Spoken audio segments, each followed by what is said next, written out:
सध्या भारत सरकारतर्फे जनगणना सुरू झालेली असून जनगणनेचा प्राथमिक टप्पा हा या महिन्यामध्ये सुरू झालेला आहे. तर आजपर्यंत ज्या जनगणना झालेल्या आहे या जनगणनेमध्ये बौद्ध जात सांगणाऱ्या व्यक्तीची नोंद ही खुल्या प्रवर्गामध्ये करण्यात आली. याचा दुष्परिणाम असा झालेला आहे की लोकसभेपासून स्थानिक स्वराज्य संस्थांपर्यंतच्या ज्या जागा आहेत त्या जागांमध्ये घट झालेली आहे.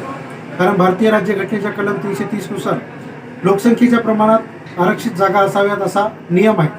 परंतु अनुसूचित जातीमधील मोठा घटक असलेल्या बौद्ध जातीची नोंद ही खुल्या प्रवर्गात झाल्यामुळे आणि ज्यांनी महार जात सांगितली आहे त्यांचीच नोंद ही अनुसूचित जातीमध्ये आल्यामुळे अनुसूचित जातीची आकडेवारी ही मोठ्या प्रमाणात घटलेली आहे. आणि याचा परिणाम म्हणून आज मोठ्या प्रमाणात आरक्षणाचं जे प्रमाण आहे अनुसूचित जातीचं ते नगण्य स्वरूपात दिसून येतं.